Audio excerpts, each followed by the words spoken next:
Hello दोस्तों, स्वागत है आप सभी का आपका अपने चैनल बेसिक नॉलेज में। तो कैसे हैं आप लोग? आशा करता आप सभी मस्त है, स्वस्थ हैं और पढ़ाई बहुत ही जबरदस्त तरह से कर रहे हैं। दोस्तों आज हम लोग इस वीडियो में देखने वाले क्लास 9 का मॉडल सेट 2 जो आप लोग का टर्म 2 एग्जाम के लिए जारी हुआ है। जी हाँ, उसका डिटेल सॉल्यूशन साथ में हर एक क्वेश्चन को एक्सप्लेन भी कर दूंगा। मतलब नहीं समझने वाली कोई बात ही नहीं। अगर आप लोग अभी तक कुछ नहीं पढ़े हो फिर भी अगर इस वीडियो को देखते हो तो सारा चीज समझ में आ जाएगा। बस वीडियो को थोड़ा पेशेंस से देखना, ठीक है, तो सारा चीज क्लियर हो जाएगा। ठीक है, और आपको पता है कि प्रूफ सारा है तो प्रूफ सारा भी मैं एक्सप्लेन करूं, जितना सारा प्रूफ करना है इसमें। तो चलिए इस वीडियो को शुरू करते हैं। उससे पहले चैनल पर जितने सारे विद्यार्थी आप लोग पहली बार आए हो आप सभी प्लीज सब्सक्राइब जरूर कर लीजिए इसी प्रकार के वीडियो पाने के लिए, और एक नेक काम जरूर कीजिए। जी हाँ, अभी जरा जल्दी से जो शेयर का बटन है दबा दीजिए और अपने दोस्तों को शेयर कर दीजिए, ठीक है, ताकि उसको भी इसका लाभ मिले। ठीक है, किसी का अच्छा करने से आपका जरूर अच्छा होगा। और अभी तक मुझसे इंस्टाग्राम में नहीं जुड़े हो तो डिस्क्रिप्शन में उसका भी लिंक है, वहां भी आप लोग मुझसे जुड़ सकते हो। चलिए सवालों को देखते हैं क्या क्या सवाल है और उसको धमाकेदार तरीके से, शानदार तरीके से सॉल्व करते हैं। तो दोस्तों सबसे पहला सवाल आप लोग देख सकते हो, सेक्शन ए का है। सेक्शन ए में टोटल 5 सवाल आप लोग को सॉल्व करना है, 10 नंबर मिल जाएगा। ठीक है, तो क्या है देखिए यहाँ पर, एक चतुर्भुज के 3 कोण 100 डिग्री, 98 डिग्री, 92 डिग्री है, इसका चौथा कोण ज्ञात करना है। तो बहुत ही आसान सा सवाल है, देख लीजिए कैसे। 3 कोण है तो हम लोग मान लिए यहाँ पर, देखिए क्या माना, चौथा कोण क्या मान लिए, एक्स मान लिए। अब जब चौथा कोण दोस्तों हम लोग एक्स मान लिए तो हम लोग जानते हैं कि चतुर्भुज के चारों कोणों का योग कितना होता है। तो सर चतुर्भुज के चारों कोणों का योग 360 डिग्री होता है। बिल्कुल होता है, हाँ तो लिखे हैं। अब चारों कोणों का योग, तो 3 कोण क्या क्या है, एक है 100 डिग्री, दूसरा 98 डिग्री, तीसरा है 92 डिग्री, और चौथा कोण क्या माने एक्स, तो प्लस एक्स। और चारों का योग कितना होता है अभी हम बोले, देखिए ऊपर में लिखा हुआ है 360, तो 360 लिख दिए। अब 100 प्लस 98 प्लस 92 करोगे तो 290 मिल जाएगा, और प्लस एक्स हो जाएगा। तो 290 इधर प्लस में, उधर जाके क्या हो जाएगा, उधर जाके माइनस में हो जाएगा। तो 290 माइनस हो गया, इसको घटाव करो, 70 डिग्री आपका फुल्ली आंसर हो जाएगा, कोई रोक टोक नहीं। और आगे बढ़ जाओ, दूसरा नंबर सवाल देख लेना कि यहाँ पर क्या है, बहुत ही आसान है। या क्या बोला है देखिए, इस प्रकार का सवाल मैंने फर्स्ट जो सेट बताया तो उसमें वो था इस प्रकार का, और अब एग्जाम में भी रहेगा। तो देखिए क्या है, आकृति में कोण एओबी बना दिया है कितना, 60 डिग्री। एओबी भी कितना दिया, देखिए 60 डिग्री, मतलब ये वाला कोण 60 डिग्री दिया, आपको ये वाला निकालना है। मैंने आप लोगों को उस दिन बताया था एक थ्योरम, क्या कि त्रिभुज किसी भी वृत्त के अगर एक चाप से केंद्र पर जितना कोण बन रहा है, ठीक है, बाकी उसी चाप से अगर कहीं भी कोण बन रहा है, कहीं भी, ठीक है, तो उसका आधा होता है। किसका? केंद्र पर जितना कोण बनता है उसका आधा होता है। तो कैसे करेंगे हम लोग, यहां निकाल सकते हैं कोण ए सी बी बराबर कोण ए ओ बी, और बट्टा में क्या कर देंगे, 2 कर देंगे बस। तो 60 है तो 60 बटा 2 कर दो, आपका 30 डिग्री आंसर आ जाएगा। समझ गए? कोई दिक्कत बिल्कुल भी नहीं। आगे बढ़ जाओ। 3 नंबर दोस्तों रचना का है, आप लोग बताओ। रचना का एक अलग सा वीडियो लाऊंगा, उसमें सारा चीज आप लोग को बता दूंगा रचना वाला, ठीक है, टेंशन लेने वाली कोई बात नहीं है। चलिए अगला सवाल देखिए क्या है, अगला क्वेश्चन। नेक्स्ट क्वेश्चन हम लोग चलेंगे 4 नंबर सवाल, बहुत बढ़िया है, हीरोन का फॉर्मूला से है। ठीक है, हीरो नहीं, हीरोन का फॉर्मूला से। एक त्रिभुज का क्षेत्रफल ज्ञात कीजिए जिसकी भुजाएं 3 सेंटीमीटर, 4 सेंटीमीटर और 5 सेंटीमीटर है। 3 भुजाएं दिया हुआ है, क्या क्या दिया हुआ है सर, तो मैंने मान लिया ए बराबर दिया है 3 सेंटीमीटर, बी बराबर 4 सेंटीमीटर और सी बराबर 5 सेंटीमीटर। कोई दिक्कत, मानने में किसको किया जाता है। अब हम लोग इसका कहीं भी जब त्रिभुज के क्षेत्रफल निकालते हैं, फॉर्मूला याद रखना होता है under root s minus a, s into s minus a into s minus b into s minus सी। मतलब हमको ए बी सी तो पता है, हमको एस निकालना पड़ेगा। एस के लिए क्या फॉर्मूला होता है, ए प्लस बी प्लस सी बटा 2 लगा दिए। ए बी सी कितना है, 3 4 और 5 है, तो इनको जोड़ दिए, बटा 2 कर दो, कट जाएगा 12 को 2 से 6 बार में, तो 6 सेंटीमीटर एस आ गया। ठीक है, अब आगे क्या करें, त्रिभुज के क्षेत्रफल का फॉर्मूला होता है under root s into s minus c into s minus b into s minus c. सभी का वैल्यू बैठा देना। एस का वैल्यू है 6 तो 6 बैठा दिए, एस माइनस सी मतलब 6 minus 3, S minus B, S तो 6 है, बी का वैल्यू कितना है, 4 है। आप लोग यहाँ देख सकते हो ऊपर में ए बी सी, ए है 3, बी है 4 और सी है 5। ठीक है, उसी प्रकार से आपका वैल्यू बैठा दिए। बस 6 में 3 गया तो 3 बचेगा, यहाँ तो 6 था 6, 6 में 4 गया तो 2, 6 में 5 गया तो 1। 6 को लिख सकते हैं 2 गुना 3, तो लिख दिए 2 गुना 3। अब क्या होगा, यहाँ पर 3 यहाँ पर 2, तो लिख दिए, वो सब उतार दिए, और 1, ये सब तो तोड़ नहीं सकते हैं। 2 को 3 में यहाँ देखो, 1 को 3 बाहर निकल जाएगा, और 2 को 2 में 1 को 2 बाहर निकल जाएगा, मतलब 2 गुना 3 हम लोग का होगा, जो कि 6 सेंटीमीटर स्क्वायर इज द परम सत्य उत्तर। और आप लोग आगे बढ़ेंगे बिना रोक टोक के। 5 नंबर सवाल देखिए क्या बोला आप लोग का, कि प्रथम 5 प्राकृतिक संख्याओं का माध्य ज्ञात करें। प्रथम 5 प्राकृतिक संख्या होती क्या भाई साहब, तो सर प्रथम 5 प्राकृतिक संख्या मतलब 1 से जो शुरू होता है सर। प्रथम 5 क्या क्या हो जाएगा, 1 2 3 4 5। माध्य बराबर फॉर्मूला होता है हम लोग का सभी प्रेक्षणों का योग बटे प्रेक्षणों की कुल संख्या। प्रेक्षण क्या क्या है, 1 2 3 4 5, सभी का योग कर दो यानी कि सभी को जोड़ दो, और संख्या कितना है 5 तक है, यानी 5 संख्या है तो बटे 5 जोड़ दोगे ऊपर वाला तो आ जाएगा 15 और नीचे में है 5, 15/5 काट दोगे, 3 बार में कट जाएगा, 2 3 आप लोग का 100% करेक्ट जवाब। और अगला सवाल आप लोग देख सकते हो कितना नंबर है, अरे भाई रुक, हाँ, आंकड़ों इसका बहुलक ज्ञात करें। बहुलक मतलब बहुत, जो सबसे ज्यादा बार आएगा, बहुत बार आएगा, सबसे ज्यादा बार आएगा, वही बहुलक होगा। तो देखो सबसे ज्यादा बार क्या है, 2 3 4 3 5 3 1 2 3, तो हमको दिख रहा है 3 जो है सब 4 बार आया है, तो 3 यहाँ बहुलक हो जाएगा। तो बस कुछ नहीं, सिंपल सा लिखना बहुलक बराबर 3, और ज्यादा लिखने का मन है तो एक लाइन लिख देना, चूंकि 3 सबसे ज्यादा बार आया है इसलिए बहुलक बराबर 3 हो गया, काम खत्म, कहानी तमाम। और आगे बढ़ जाओ, क्या है यहाँ पर देखो सवाल, एक क्रिकेट मैच में एक महिला बल्लेबाज द्वारा खेली गई 30 गेंदों में 6 बार चौका मारते, मान लीजिए कोई आपकी लड़की दोस्त है जो 6 बार चौका मारती है, ठीक है, आप तो मार नहीं पाते हो, तो जाके लड़की छक्का मारती है, और चौका मार जाने की प्रायिकता ज्ञात कीजिए। तो चौका कितना बार मार रहा है, तो देखिए जो दिया है पहले लिख लो आप, कुल की गेंद कितना खेल रहा है 30 गेंद, चौका कितना बार मार रहा है 6 बार, तो उसी का प्रायिकता निकाल। हम लोग जानते हैं किसी भी चीज का जब दोस्तों प्रायिकता निकालते हैं तो वो चीज बटे कुल चीज, किसका प्रायिकता निकाल रहा हूं, चौका मारे जाने की, तो चौका मारे जाने की संख्या कितना है उतना लिखेंगे बटे कुल गेंदों की संख्या, तो चौका मारे जाने की संख्या 6 है बटे कुल गेंदों की संख्या 30, तो 6/30 1/5 आपका परम सत्य उत्तर हो जाएगा। और 8 नंबर सवाल क्या बोला, सिद्ध करे किसी समांतर चतुर्भुज का एक विकर्ण उसे 2 सर्वांगसम त्रिभुजों में विभाजित करता है। अब दोस्तों प्रूफ की गंगा बहेगी, सिद्ध करने की गंगा बहेगी, तो आप लोग जरूर डूब जाना उसमें, तभी समझ में आएगा, समझिए ना। क्या सिद्ध करे किसी समांतर चतुर्भुज का विकर्ण उसे 2 सर्वांगसम त्रिभुजों में विभाजित करता है। तो सबसे पहले मैंने एक समांतर चतुर्भुज बनाया है, क्या ABCD का, वही लिखा है, हमें ABCD एक समांतर चतुर्भुज दिया गया है जिसमें BD क्या है, VD क्या है, विकर्ण है। आगे हम लोगों को सिद्ध क्या करना है कि ABD सर्वांगसम त्रिभुज CDB, ABD जो दिख रहा है सर्वांगसम त्रिभुज क्या CDB ये वाला, ठीक है। तो अब हम लोग दोनों त्रिभुज में ले लेते हैं ABD और CDB में। अच्छा ADB और CDB में क्या क्या बराबर होगा, वो देखो ABD बराबर CDB, ABD बराबर, यह देखो ABD ये वाला बराबर CDB ये वाला, क्यों सर ये क्यों बराबर होगा, देखो अभी मैंने कहा ये समांतर चतुर्भुज है, मतलब ये रेखा क्या है, समांतर है, ये रेखा समांतर, ये रेखा और ये रेखा समांतर है ना। तो आपको पता है कि समांतर रेखा को जब कोई तीसरा रेखा परिच्छेद करता है तो उसका एकांतर कोण क्या होता है, बराबर होता है, मतलब ये कोण और ये कोण क्या है, एकांतर कोण बराबर हो जाएगा। सेम उसी प्रकार का ये कोण और ये कोण क्या हो जाएगा, बराबर हो जाएगा, होगा ना जी, बिल्कुल होगा सर। और क्या देखो ये कोण बराबर हो गया, ये कोण बराबर हो गया। अब ये जो भुजा है दोनों में आ रहा है, देखो दोनों त्रिभुज में ये बीच का भुजा है, ये भुजा इस त्रिभुज वाला में भी आ रहा है और इस त्रिभुज वाला में भी ये वाला भुजा, मतलब दोनों में है, कॉमन है, उभयनिष्ठ है, तो बस वही चीज लिख देंगे जो है। तो बस दोनों कोण दिखा दिए यहाँ पर, ABD बराबर CDB, ABD बराबर ABD ये वाला, ABD बराबर CDB ये वाला एकांतर कोण है। नेक्स्ट क्या है देखो, आगे है दोस्तों ADB बराबर CBD, ADB ये वाला बराबर CBD ये वाला, ये भी क्या है, एकांतर कोण है। और अंतिम में कर दिए भुजा को बराबर क्या कि BD बराबर BD उभयनिष्ठ है, तो दोनों त्रिभुज हम लोग का सर्वांगसम हो जाएगा, ABD सर्वांगसम त्रिभुज DBC। कौन नियम से, तो 2 कोण 1 भुजा, यानी कि ASA सर्वांगसमता नियम से। आगे बढ़ेंगे दोस्तों, नेक्स्ट क्वेश्चन है 9 नंबर, सिद्ध करे कि एक ही आधार और एक ही समांतर रेखाओं के बीच स्थित त्रिभुज के क्षेत्रफल बराबर होते हैं। तो देखिए इसको कैसे सॉल्व करते हैं। तो देखिए दोस्तों ये बहुत बढ़िया प्रूफ है, आप लोग ये बढ़िया तरीके से मन लगाकर देखिए तभी समझ में आए। क्या बोला अगर बात समझ ली, सिद्ध करे कि एक ही आधार मतलब बराबर आधार और एक ही समांतर रेखाओं के बीच स्थित त्रिभुज क्षेत्रफल में बराबर होते हैं। तो देखिए मैंने एक ही आधार पर 2 त्रिभुज बनाया है, ये देखिए एक ही आधार है BC, ठीक है, इस पर 2 त्रिभुज बनाए, ध्यान से आप सुनो, बिल्कुल रटने की जरूरत नहीं है, ठीक है, आप लोग रटोगे तो फिर कोई फायदा नहीं, किताब में भी आंसर मिल जाएगा, लेकिन समझ लो क्या बोला, एक ही आधार में 2 त्रिभुज, मैंने एक ही आधार में 2 त्रिभुज बनाए, क्या एक ही आधार है BC जिसमें एक त्रिभुज बनाया है ABC, ठीक है, और दूसरा त्रिभुज मैंने बनाया क्या BDC ये वाला दिख रहा है, 2 त्रिभुज, ठीक। अब हम लोग क्या करेंगे, इसका आधार एक ही है ना, बस हो गया, तो वही चीज हम लिखें यहाँ पर, देखो त्रिभुज ABC और DBC, ये जो ABC और DBC, ठीक है, एक ही आधार पर स्थित, एक ही आधार क्या BC, एक ही आधार BC पर स्थित 2 त्रिभुज हैं जो कि PQ समांतर RS रेखाओं के बीच में स्थित, जो कि रेखा PQ ये वाला है, रेखा RS ये वाला है, रेखाओं के बीच में स्थित है। बिल्कुल कहा है कि एक ही आधार और समांतर रेखाओं के बीच इस बने त्रिभुज क्या होता है, क्षेत्रफल में बराबर होता है। तो चलिए उसी को देखते हैं।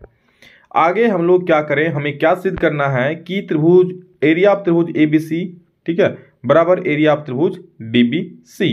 चूंकि पी क्यू समांतर आर एस है, क्योंकि क्या है ये देखो पी क्यू समांतर, ये देखो ऊपर वाला रेखा पी क्यू समांतर क्या है, अरे भाई साहब लोग, पी क्यू समांतर क्या है आर एस है। ठीक है, तो जब पी क्यू समांतर आर एस है तो ए ई बराबर डी एफ, समांतर रेखाओं के बीच की दूरी, ए ई बराबर क्या हो जाएगा डी एफ हो जाएगा, ए ई बराबर डी एफ। ये देखिए यहाँ रचना मैंने एक थोड़ा सा क्या ए ई लंब खींचे और डी एफ लंब खींचे। ठीक है, तो एक रचना मैंने जस्ट यहाँ पर किया, आपको लिखना है तो लिख देना कि ए ई लंब बीसी खींचे और डी एफ, ए ई लंब बीसी और डी एफ लंब बीसी खींचे, बस और कुछ नहीं। ठीक है, तो ये दोनों बराबर होगा। क्यों बराबर होगा भाई साहब, क्योंकि दोस्त ये दो क्या है समांतर रेखा है और इसके बीच का कहीं भी आप निकालो दूरी हमेशा क्या होगा, सब बराबर होगा। तो इसलिए ए ई बराबर क्या हो जाएगा डी एफ हो जाएगा, वही मैंने लिखा कि ए ई बराबर डी एफ समांतर रेखाओं के बीच की दूरी है। त्रिभुज ए बी सी में अब हम देखेंगे, किसमें देखेंगे, त्रिभुज ए बी सी, ये वाला त्रिभुज में। चलिए क्या दिखता है, हम लोग लिखते हैं ए बी सी में। देखिए एरिया निकालते हैं, क्योंकि मेन हमको एरिया बराबर करना है ना। तो त्रिभुज एबीसी में क्षेत्रफल क्या हो जाए, एबीसी का क्षेत्रफल हाफ गुने, आप लोग जानते हैं त्रिभुज का क्षेत्रफल क्या होता है, हाफ गुने आधार गुने ऊंचाई। अरे जी होता है ना हाफ गुने, बचपन से पढ़ रहे हैं सर। तो हाफ क्या हो जाएगा, हाफ ही हो जाएगा, आधार क्या हो जाएगा तो बीसी हो जाएगा, और ऊंचाई क्या हो जाएगा तो बीसी पर जो लंब है ए बी सी त्रिभुज में, बीसी पर लंब क्या है ए ही है, तो यहाँ पर ऊना ए ही लिख दिए। हो गया काम खत्म। आगे बढ़ेंगे दोस्तों हम लोग, इसमें वही चीज लिखा हुआ है, देखिए हाफ गुना बीसी गुना ए, और इसको हम समीकरण 1 मान लिए। नेक्स्ट सेम त्रिभुज डीबीसी में हम कर रहे हैं, डीबीसी सेम में है, डीबीसी कौन बोला, ये बोला। इसमें भी क्षेत्रफल निकालने क्या होगा, हाफ गुने आधार मतलब बीसी और गुने ऊंचाई मतलब डीएफ, क्योंकि अब इस त्रिभुज में ये वाला थोड़ी आ रहा है, ये वाला आ रहा है, तो डीएफ हो जाएगा। तो वही लिख दिया हम, हाफ गुने तो बीसी गुने ए हो गया, और डीएफ लिख दिया। और अब देखो हम लोग चूंकि अभी ऊपर में लिखिए क्या ए बराबर डीएफ था, मैंने लिखा ना अभी कि ए बराबर डीएफ था, तो हम डीएफ के जगह पे ए लिख सकते हैं मेरे दोस्त, बिल्कुल लिख सकते हो सर, बराबर है कौन रोकेगा। तो बस इसको हम समीकरण क्या मान लिए, इसको समीकरण 2 मान लिए। ठीक है, जिस प्रकार उसको 1 मान के इसको हम 2 मान लिए। और चूंकि क्यों ये बराबर क्यों हुआ, ए और डीएफ बराबर है इसलिए ना। तो समीकरण 1 और 2 से क्या है, समीकरण 1 में क्या देखिए एरिया ऑफ त्रिभुज एबीसी, समीकरण 1 में क्या एरिया ऑफ त्रिभुज डीबीसी, एक है नहीं ये वाला, एरिया ऑफ त्रिभुज एबीसी, और 2 में क्या एरिया ऑफ त्रिभुज डीबीसी। तो बस ये दोनों को हम क्या कर दिए, बराबर कर दिए। क्यों बराबर हुआ, क्योंकि इधर वाला देखिए राइट साइड आपका बराबर हो चुका है। ठीक है, तो लेफ्ट साइड भी बराबर हो जाएगा, बस यही कहानी है। चलिए आगे बढ़ेंगे दोस्तों, नेक्स्ट क्वेश्चन देखेंगे हम लोग। अगला सवाल है, सिद्ध कीजिए एक चाप द्वारा केंद्र पर आंतरित कोण वृत्त के शेष भाग के किसी भी बिंदु पर आंतरित कोण का दुगुना होता है। ठीक है, क्या बोला है, सिद्ध करने बोला है, एक चाप द्वारा जो केंद्र पर आंतरित कोण होता है वो वृत्त के किसी भी भाग के, वृत्त के शेष भाग के किसी भी बिंदु पर आंतरित कोण का दुगुना होता है। चलिए इसको भी सॉल्व करते हैं। सबसे पहले एक वृत्त बना लिया, ठीक है, जिसमें मैंने क्या एक कोण बनाया है, बोला है कि एक कोण, इस कोण का क्या होता है दोगुना होता है, इस कोण का ये वाला कोण दोगुना होता है। ठीक है, तो चलिए अब हम लोग इसको सॉल्व करते हैं। तो मैंने क्या लिखा है देख लीजिए, हमें एक वृत्त दिया गया है जिसमें ओ केंद्र है, ओ क्या है केंद्र, या फिर आप ऐसे भी लिख सकते हो कि हमें ओ केंद्र वाला एक वृत्त दिया गया है। हमें सिद्ध करना है, क्या सिद्ध करना है, मैंने अभी बताया कि ये जो कोण होगा ना, ये जो दोस्त कोण होगा ये इस कोण का क्या होगा दोगुना होगा। मतलब कह सकता है कोण एओबी जो होगा वो बराबर होगा कोण टू कोण एओबी के, टू कोण एओसी के। तो वही चीज सिद्ध करना है, हमें सिद्ध करना है एओबी बराबर टू कोण एओसी। रचना मैंने क्या किया, ओए और ओसी को मिलाया, ठीक है, सॉरी ओए और ओसी को बोल रहा है, ओसी और ओडी को मिलाया। रचना में क्या किया हम, ओसी को देखिए डॉट डॉट डॉट है और इस ओडी में भी डॉट डॉट, इसको हम मिला दिए। अब इसको मिलाने के बाद क्या होता है देखो, त्रिभुज एओसी में देखो एओसी, देखिए मेरा मूल उद्देश्य क्या है, मेरा मेन उद्देश्य ये है कि इस कोण को लाना है और इस कोण को लाना है। ठीक है, मेन उद्देश्य है। तो हम सबसे पहले क्या करेंगे, देखो मैं ओवरव्यू देता हूँ एक, पहले हम इस त्रिभुज को लेंगे, फिर हम इस त्रिभुज को लेंगे, बस इतनी सी कहानी है। तो सबसे पहले क्या लिए, त्रिभुज एओसी में, अब एओसी में क्या ओए बराबर ओसी है, एओसी में क्या है ओ ए बराबर ओसी। ये बराबर क्यों है, क्योंकि अरे भाई साहब ये वृत्त की त्रिज्या है ना, तो बराबर ही तो रहेगा, वृत्त की त्रिज्या हमेशा बराबर होती है, हो गया बराबर। और हम लोग जानते हैं बराबर भुजाओं का सम्मुख कोण होता है बराबर, मतलब सर मतलब ये दोनों जब भुजा बराबर हो गया इसका सम्मुख कोण भी क्या होगा बराबर होगा। तो इस भुजा का सम्मुख कोण होगा ये वाला और इस भुजा का सम्मुख कोण होगा ये वाला। ठीक है, तो ये दोनों कोण भी क्या हो जाएगा बराबर, मतलब हम लोग कह सकते हैं कि ये कोण बराबर ये कोण। तो वही अब हम लिखेंगे, चलिए लिखते हैं। देखो कर दिए हम यहाँ पर क्या कर दिए, ओ ए बराबर ओ सी, क्योंकि वृत्त की त्रिज्या है। फिर हम कह सकते हैं कि ए सी ओ बराबर ओ ए सी, जैसे मैंने फिगर में दिखाया। ए सी ओ बराबर, आप लोग अपना कॉपी में देखिए जो आप छापे हैं, ए सी ओ बराबर ओ ए सी बराबर भुजाओं का सम्मुख कोण ए सी ओ बराबर ओ ए सी, ए सी ओ बराबर ओ ए सी, क्यों, बराबर भुजाओं का सम्मुख कोण, अभी मैंने बताया कुछ देर पहले। ठीक है, नेक्स्ट अब देखो क्या कर रहा हूं मैं, अब इस कोण को मैं लिख रहा हूं, कौन कोण को, इस कोण को। आप लोग यहाँ पर एक चीज ध्यान दीजिए दोस्तों, मान लीजिए कोई त्रिभुज ऐसा, ठीक है, आपको अगर ये कोण लिखने बोले, ये बहिष्कोण, तो आपको पता होना चाहिए बहिष्कोण बराबर क्या होता है, ये कोण प्लस इस कोण के बराबर होता है ना। कोई भी त्रिभुज का जब बहिष्कोण लिखते हैं तो बाहरी कोण क्या, भीतरी दो कोणों के भीतरी दूसरे दो कोणों के बराबर होता है, मतलब इस कोण के नहीं, दूसरा दो कोण, ये कोण के योग के बराबर होता है। तो वही चीज हम करेंगे यहाँ पर, हम लिख सकते हैं कोण ए ओ डी बराबर, ठीक है, देखो ये एक त्रिभुज है ये वाला, तो हमको ये वाला निकालना है, मतलब क्या, ये प्लस ये होगा। अभी तो पता है कि जब भी बहिष्कोण निकालेंगे मतलब अंदर का दो कोण को जोड़ देंगे, सामने वाला कोण को छोड़ करके, इसको छोड़ करके, ठीक है। तो चलिए वही लिखते हैं, क्या लिख दिए कि ए ओ डी बराबर कोण ओ ए सी प्लस ए सी ओ, ए ओ डी बराबर ओ ए सी प्लस ए सी ओ हो गया, दोनों को जोड़ दिए। अब आगे क्या करेंगे, दोनों को जोड़ने के बाद, क्यों जोड़ा, क्योंकि बहुत बहिष्कोण है। अब एओडी बराबर हम लिख सकते हैं एसीओ प्लस कोण एसीओ, क्यों सर, ओएससी की जगह हम एसीओ क्यों लिख दिए, क्योंकि सर यहाँ पर ओएससी की जगह पे एसीओ तो है ना बराबर, इससे पहले भी हम बताएं दोनों बराबर है, बराबर भुजाओं का सम्मुख कोण है, ठीक है। तो एसीओ प्लस एसीओ मतलब यहाँ पर टू कोण एसीओ हो गया, ठीक है। और इसको हम समीकरण क्या मान लिए, एक। Same to same process, ditto process हम सेकंड में अपनाएंगे। क्या करेंगे इसमें, सबसे पहले इस त्रिभुज को लेंगे हम, इस त्रिभुज को, फिर इस कोण को निकालेंगे, फिर बस हो गया प्रूफ। तो चलिए लेते हैं त्रिभुज बीओसी में क्या हो रहा है, बीओसी में कि ओबी बराबर ओसी, जैसे मैंने पहले लिखा वृत्त की त्रिज्या है, बीसीओ बराबर ओबीसी बराबर भुजाओं का सम्मुख कोण होता है ये, क्या, बीसीओ बराबर ओबीसी। देख लो मैंने अभी कहा कि बीसीओ ये वाला और ओबीसी ये वाला बराबर भुजाओं का सम्मुख कोण है ये, ठीक है। और यहां पर देखो आगे क्या, हाँ, अब मैंने सेम प्रोसेस किया, क्या, बीओडी को लिखा, बीओडी, एक मिनट, बीओडी ये वाला है, देखो ये वाला, इसको मैं क्या लिख सकता हूँ, भीतरी दूसरे दो कोणों के बराबर कर, योग के बराबर कर सकते हैं ना, मतलब ये कोण और ये कोण को ऐड करके लिख सकते हैं, बिल्कुल लिख सकते हैं। तो वही चीज मैंने यहाँ पर लिखा है, क्या, देखिए बीओडी बराबर बीसीओ, बीओडी बराबर बीसीओ प्लस ओबीसी लिखा है, बीओडी बराबर बीसीओ प्लस पर बीसीओ प्लस बीसीओ, क्यों, क्योंकि ओबीसी की जगह तो हम बीसीओ लिख सकते हैं ना, तो ही लिख दिया मैंने, लिख दिया। और आगे देखिए क्या है, चूंकि यहाँ भी लिख दिया है बीसीओ बराबर ओबीसी, मैंने यहाँ भी लिख दिया है, ठीक है, चूंकि में, ठीक है। इतना हो गया कि बीओडी बराबर, अब बीसीओ को बीसीओ जोड़ दो, टू कोण बीसीओ हो जाएगा। अब हम लोग समीकरण एक और दो को जोड़ देंगे, समीकरण एक में मेरा क्या था, ये था, और समीकरण दो में मेरा क्या है, देख लीजिए, इसमें भी दो यहाँ पर है ना, समीकरण दो में दो कोण बीसीओ बीओडी बराबर है। दोनों को जब जोड़ेंगे दोस्तों तो इधर वाला इधर से जुड़ेगा, उसमें क्या था, एओडी था और इसमें बीओडी था, एओडी प्लस बीओडी हो जाएगा। और उसमें क्या था, टू कोण एसीओ प्लस कोण बीसीओ, दोनों को जोड़ देंगे तो यहाँ पर हो जाएगा, देखिए जोड़ेंगे मतलब क्या, एओडी और बीओडी को जोड़ेंगे तो क्या होगा, देखो पहले एओडी और बीओडी को जोड़ने पर क्या होता है, देखो कितना रोचक है, एओडी और बीओडी, एओडी और बीओडी जब जोड़ेंगे तो ये पूरा कोण मिल जाएगा, तो हमको मिल गया कोण बीओ ए या एओबी, जो बोलना है बोलो, बीओए बोलो या फिर सॉरी बीओए बोल रहा है भाई साहब, ये बोल रहा है ना, हाँ बीओए या फिर एओबी। चलो तो क्या हो जाएगा, एओडी बराबर एसीओ प्लस एसीओ हो गया, एसीओ प्लस एसीओ यहाँ निकल गया। अब एओडी बराबर टू कोण एसीओ, दोनों को यहाँ पर एक मिनट, दोनों को जोड़ने में यहाँ था, ठीक है, दोनों को जोड़ने पर तो एओडी बीओडी से जुड़ गया, एसीओ ये, तो ये दोनों जुड़ के एओडी बना लेगा और इसमें दो कॉमन आ जाएगा, तो एसीओ प्लस बीसीओ होगा। एसीओ प्लस बीसीओ किसका होता है, कोण ए सी बी के बराबर होता है, आप लोग चेक कर सकते हो, इसको दोनों को जोड़ोगे एसीओ बीसीओ, देखो ये आएगा, जोड़ तो आइए भाई साहब, थोड़ा रुकना, एसीओ ये वाला, बीसीओ ये वाला, दोनों को जोड़ो, A B A C B मिल जाएगा, ठीक है। तो बस इतनी सी कहानी है दोस्तों। नेक्स्ट क्वेश्चन चलेंगे हम लोग, उसमें भी प्रूफ है दोस्तों, तो चलिए नेक्स्ट क्वेश्चन प्रूफ को सॉल्व करते हैं।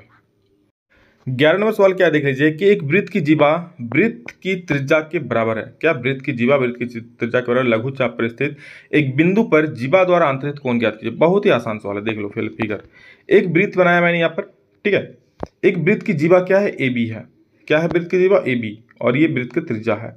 ये वृत्त की जो जीवा है वो एक यहाँ पर क्या करती है, वृत्त की जीवा जो है वो लघु चाप पर, लघु चाप कौन वाला है, ये वाला है, तो लघु चाप ये वाला हो गया। तो लघु चाप पर जो कोण बनाती है ना, उस कोण का आपको मान निकालना है। तो यही चीज मैंने लिखा है कि हमें ओ केंद्र वाला एक वृत्त दिया गया है जिसमें ए बी वृत्त की जीवा है तथा ओ ए और ओ बी क्या है, वृत्त की त्रिज्या है। अगर ये सब है तो ओ ए बराबर ओ बी बराबर ए बी, ये होगा ना, ओ ए बराबर ओ बी बराबर ए बी। क्यों? क्योंकि वृत्त की त्रिज्या है ओ ए और ए बी, ओ ए और ओ बी, और किताब में बोल दिया, क्वेश्चन में बोल दिया है क्या कि जीवा जो है त्रिज्या के बराबर है, मतलब ये तीनों भुजा क्या होगा, आपस में बराबर। जब तीनों भुजा बराबर हो जाएगा मेरे दोस्त, तो आप कह सकते हो कौन क्या, त्रिभुज ए ओ बी एक क्या है, समबाहु त्रिभुज, क्योंकि समबाहु त्रिभुज में तीनों भुजा बराबर होता है। मतलब हम लिख सकते हैं कि ए ओ बी बराबर कितना डिग्री, 60 डिग्री, ए ओ बी बराबर कितना डिग्री, 60 डिग्री। जब ये 60 तो ये कितना हो जाए, आंख बूंद करके बोलोगे 30 डिग्री। क्यों होगा, आपको हम अभी बताएं, प्रूफ भी करवाएं, तो इसलिए वहां लिख देना कि ए पी बी बराबर ए ओ बी बटा 2, उसका आधा होता है, तो 60 बटे 2 यहाँ पर 30 डिग्री आ जाएगा। ठीक है, चूंकि ए पी बी क्यू एक क्या है, चक्र चतुर्भुज है। चूंकि ए पी बी क्यू आपको दिख रहा है, ए पी बी क्यू ये वाला, ठीक है, और मैंने रचना में क्या किया था, इसको मिलाया था, ठीक है, आप लोग लिखना होगा, लिख लेना। तो एक चक्र चतुर्भुज, चक्र चतुर्भुज में पता है आपको आमने सामने कोणों का योग कितना होता है, 180 डिग्री, मतलब ये कोण प्लस ये कोण बराबर 180 डिग्री होता है। मतलब कोण कोण कोण पी प्लस कोण क्यू क्या है, 180 डिग्री। कोण पी बराबर है कितना, 30 डिग्री, तो कोण क्यू बराबर कितना हो जाए, 180 में 30 कर देना, 150 डिग्री हो जाएगा। समझ गया, कोई दिक्कत नहीं। आगे बढ़ेंगे दोस्तों, अगला सवाल है 12 नंबर। यहाँ पर कुछ नंबर्स दिया गया है, इसका माध्यक निकालने बोला है। तो बस सबसे पहले गिन लेना कितना सारा नंबर है। तो यहाँ पर कुल नंबर्स 9 हो रहा था, जो कि विषम संख्या हो रहा था। और विषम संख्या के लिए आपको पता है क्या फॉर्मूला, तो माध्यक का सबसे पहले हम आरोही क्रम में डालेंगे इसको। विषम संख्या के माध्यक बराबर क्या हो जाएगा, n/2 प्लस 1 आपद। तो बस n/2 प्लस 1 आपद कर लेंगे। टोटल नंबर 9 है, तो 9 प्लस 1/2 आपद, 10/2 आपद कट जाएगा 5 से, 5वां पद। अब गिन लेना यहाँ पर 5वां पद, 1 2 3 4 5, तो ये आपका 5वां पद हो जाएगा। समझ गया, 149। नेक्स्ट क्वेश्चन देखिए, दो सिक्कों को एक साथ 500 पर उछालने पर निम्नलिखित बराबरताएं प्राप्त होती है। क्या क्या, दो चित प्राप्त होता है 105 बार, एक चित 275 बार, और कोई भी चित नहीं 120 बार। ठीक है, तो वही चीज यहाँ पर मैंने लिखा है। कुल संख्या कितना है, तो 500, दो चित आने की संख्या 105, एक चित आने की संख्या 275, और कोई भी चित नहीं है ऐसी है 120 बार। तो प्रायिकता दो चित आने की, दो चित कितना बार आ रहा है, देखो यहाँ पर 105 बार आया, तो 105 बटे 500 हो गया। समझ गया, तो क्या 21/100। प्रायिकता एक चित आने की, तो एक चित आने की कितना है, 275 बटे 500 हो जाएगा। प्रायिकता कोई भी चित नहीं, तो एक भी चित नहीं है, कितना है देख लो, एक भी चित नहीं ऐसा कितना है, 120 को है, तो 120 बटे 100 कर देना, हो जाएगा काम, कर देना, 6 बटे 25 से कट जाएगा। अगला सवाल है यहाँ पर सेम वही है, कुल परिवर्ग। यहाँ पर देख लो पहले सवाल, आप बोल रहा है कि यहाँ पर दो लड़कों वाले परिवार की संख्या 135 है, एक लड़के वाले परिवारों की संख्या 675 है, और 0 लड़के वाले परिवार की संख्या 190 है। तो उन परिवारों की प्रायिकता याद कीजिए जिनमें दो लड़का हो, एक लड़का हो और कोई लड़का ना हो। तो चलिए उसको भी निकालते हैं हम लोग। तो कुल यहाँ पर हो जाएगा कितना, कुल परिवार की संख्या हो जाएगा 1000। दो लड़के वाले परिवार की संख्या कितना होगा, 135। एक लड़के वाले परिवार की संख्या कितना होगा, 675, और कोई भी लड़का नहीं, उसमें क्या होगा, 190। तो बस प्रायिकता निकालो, दो लड़का है कितना 135, तो 135 बटे 1000। एक लड़का है तो एक लड़के वाला कितना संख्या, दो परिवार 275, तो उतना बटे 1000। और कोई भी लड़का नहीं हो प्रायिकता, तो कितना हो जाएगा इसका दोस्तों हो जाएगा, कोई भी नहीं है तो 1900 बटे 1000 काट देगा, तो 19 बटे 10 हो जाएगा, 19 बटे 100। समझ गया।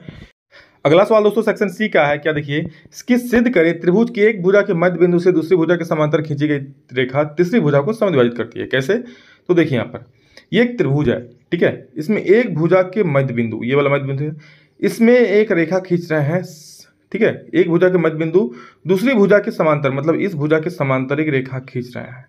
ठीक है, ये एक भुजा हो गया त्रिभुज का, इस भुजा के मध्य बिंदु से मतलब यहां से तीसरी भुजा के समांतर, दूसरी भुजा के समांतर मतलब इस भुजा के समांतर एक रेखा खींच रहे हैं। तो क्या हो गया, ये तीसरी भुजा को समद्विभाजित कर रहा है, मतलब इस भुजा को जो समद्विभाजित करेगा, मतलब ए क्यू बराबर क्या होना चाहिए, सी क्यू होना चाहिए। बस इतना सब प्रूव करना है। इसके लिए मैंने रचना क्या किया कि ए बी जो है यहाँ पर ए बी के समांतर क्या खींच लिया, एक रेखा खींच लिया सी एस। बस चलो आगे देखते हैं।